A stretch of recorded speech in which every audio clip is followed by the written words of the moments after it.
I'll start by saying my name is Tina, not Jennifer. In the spirit of sharing stories, so I'm actually born and raised in Belgium. I've always been obsessed with the ocean. I knew I wanted to be a marine biologist when I was 7. When I was 11, I went on a family holiday to the Canary Islands and learned how to dive for the first time. And instead of being able to celebrate that, it was overshadowed by the fact that my dad slipped and fell when he came to collect me by the pool, dislocated his elbow. The swearing echoed throughout the entire resort. We then had a 45-minute taxi ride to the nearest local hospital. The swearing continued. I had to stabilize his elbow. Yeah, not great, but I've been diving for 22 years since and haven't had any other major incidents, so I would call that a win. Right, so today I'm going to be talking to you about the regional models that we use to run different COTS control scenarios to see whether we can improve the efficacy of the current COTS control program. So I'd first like to acknowledge the traditional owners of the Great Barrier Reef and its catchments, especially those in the room with us today, but also the Tarabal and Jagera people as the traditional owners of Brisbane, which is where I live and work at the University of Queensland. As we all know, COTS are native pests on the Great Barrier Reef, so they can cause widespread coral mortality very, very quickly. So one of the most effective things that we can do is inject them with household vinegar, which can control and suppress their populations.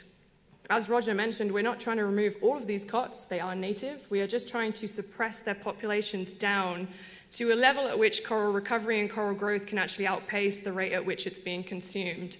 So there's obviously an amazing control program that's being run across the whole of the GBR, which we've heard a lot about today. And it's very challenging. So I do a lot of science communication with kids, and I came across this picture, and I think it really sums up the challenge of managing the GBR. It's enormous. So where do we control, and how do we know that the control that we're doing has the most impact? I won't go into this too much. Sam has given a great overview of this, and also Roger earlier, but essentially there are priority reefs that are chosen. They've got economic, ecological, touristic, cultural value. Each year there are target reefs that are chosen to be controlled. They're then ranked in order of priority as to where to go to in action first. But we wanted to know whether we could see if there are different strategies that might improve that. So I use an ecosystem model called ReefMod at the University of Queensland. It's been spoken about quite extensively by Eva Marie, for example, yesterday, so I'm not going to go into it too much. But essentially, we model individual coral colonies. Those corals will go through a demographic process. They start off as larvae, they become adults. There's a few ecological interactions in there, like predation. They can become rubble as they die. We obviously model COTS as well, so those COTS will go through that demographic process from larvae all the way up to adults where they become sexually reproductive. The larvae is connected, so we have connectivity matrices that connect all of those reefs that we're modeling. And so the larvae can be an internal supply that's on that reef itself that self-recruit, or they can actually be connected among reefs as well.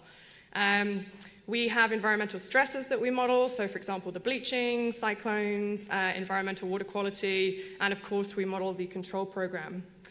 We try and do it as close as possible to the actual control program, so we have 5 vessels that have a certain amount of effort. We assume that 90% of that effort goes to culling, because 10% is going to be going to things like manta towing or risk surveying and things like that.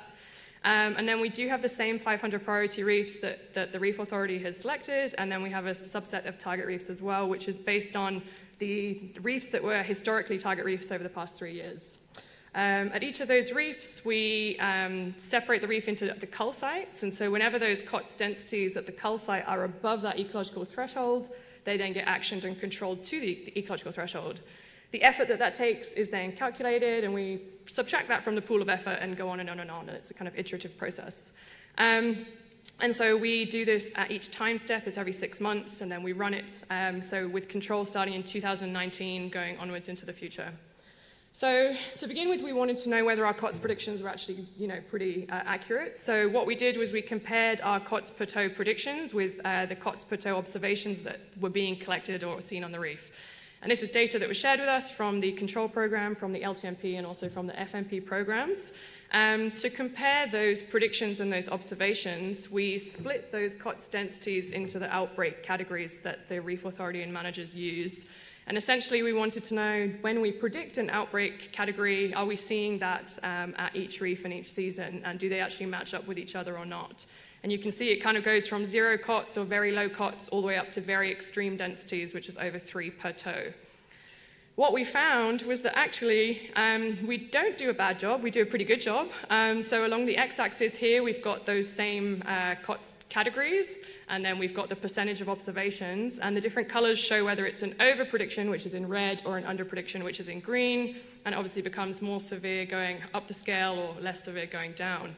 And 81% of the time, our COTS plateau predictions were either the same level as the observations or only one different, so a slight over prediction or a slight under prediction, which is pretty good. I will highlight that obviously as the COTS densities get a lot higher, the model is struggling sometimes to capture some of those really, really intense outbreaks. But for the purpose of what we're doing pretty well.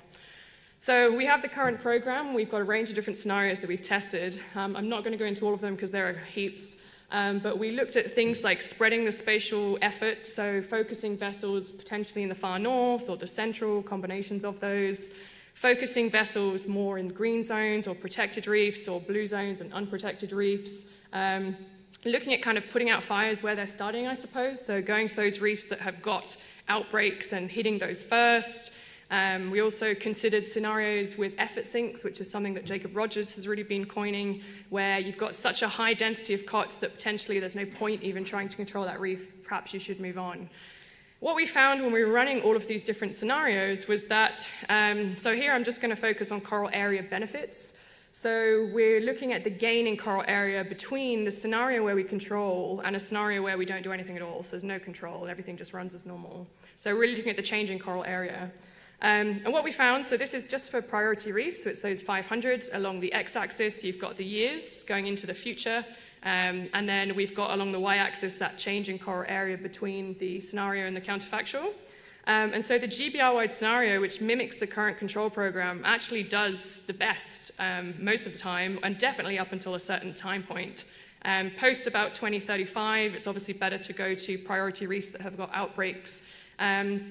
But when we then look at all reefs, it's the same story. So really, that GBR-wide control program, which is what we're doing at the moment, is giving us some of the best benefits and is the most effective on the reef, which is nice to know, especially for those that are running the control program.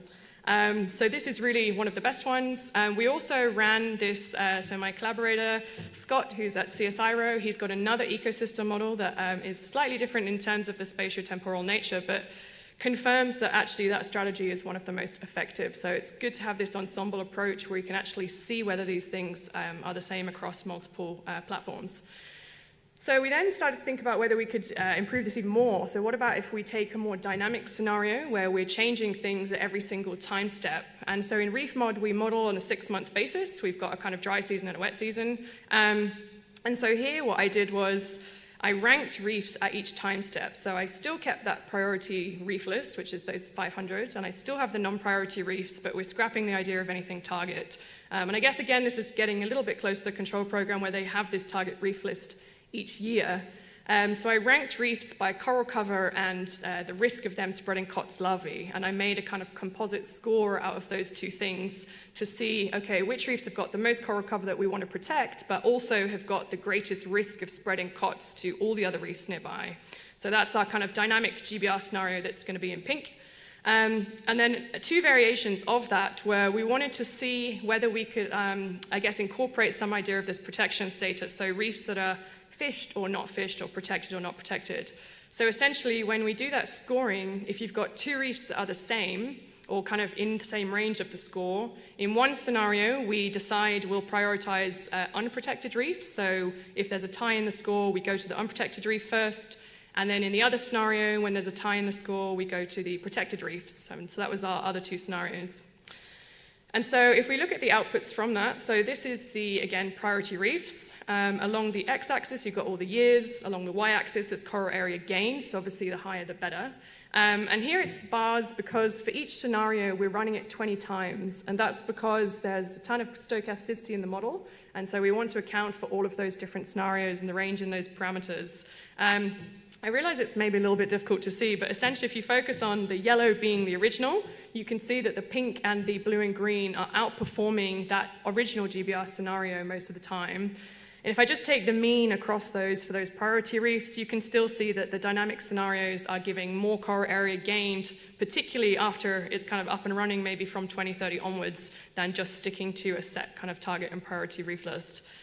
What is more interesting, I think, is if you look at the non-priority reefs. So actually there seems to be a kind of spread of benefits to nearby non-priority reefs that potentially haven't been controlled by using these dynamic scenarios, which is potentially because we're able to then go and suppress those super spreader reefs that have got this high COTS spreading risk before just sticking to the same priority reef list. So that was quite interesting. And then if you actually just look at the total coral area gained across the entire scenario, so this is across, so from 2019 all the way up to 2050, just sum it all up, you can see that the dynamic scenario does better than just a fixed reef list.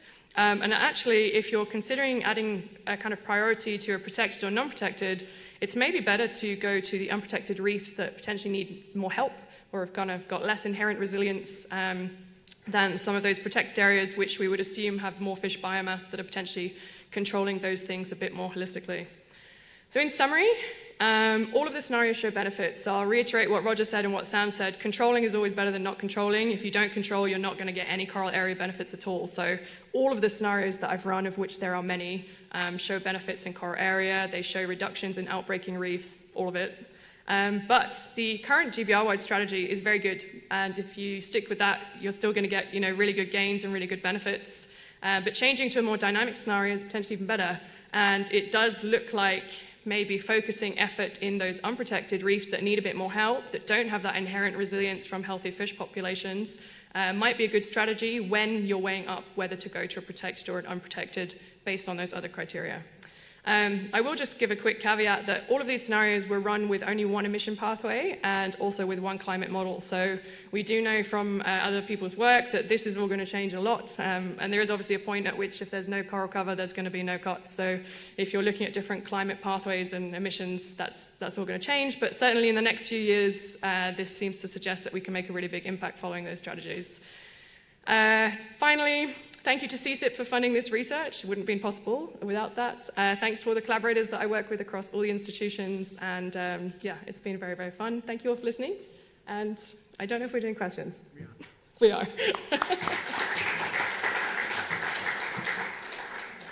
So we have time for 1 or 2 questions for Christina. So if you have a question, please come to the microphone.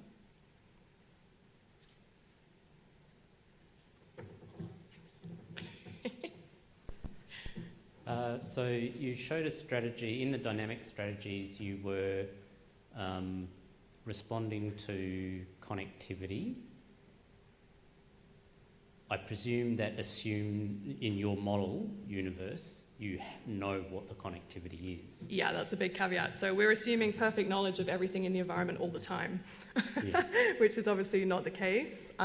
We haven't played yet with the idea that we might be getting things a little bit wrong or what the uncertainty is around that. So at the moment we're assuming that there's excellent surveying and monitoring across the whole of the GBR and that we know that every reef has got a certain coral cover and a certain COTS spreading risk.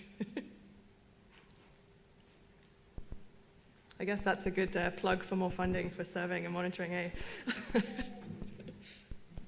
Got one more question coming up.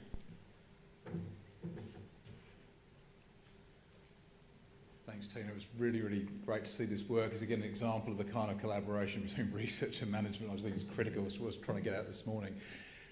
My takeaway from the scenarios and the dynamic part, big fan of going down that path, is actually the blue zone, green zone thing is probably marginal. Do you have a thought around within that, there may be some, you could probably optimise between the green zone, blue zone kind of selection. I mean, it's building upon what Cameron's talking about when we do prioritisation. Any thoughts upon how we might optimise that? Yeah, that's something that Pete and I have been talking about actually, is what is the optimal weighting? So when you've got those reefs that are very close together, how do you decide how much to kind of boost each reef by? It's something that I'm working on at the moment, so I don't have a lot more to add to it, but we are considering it. Look forward to it. Yeah, thanks. Thank you so much.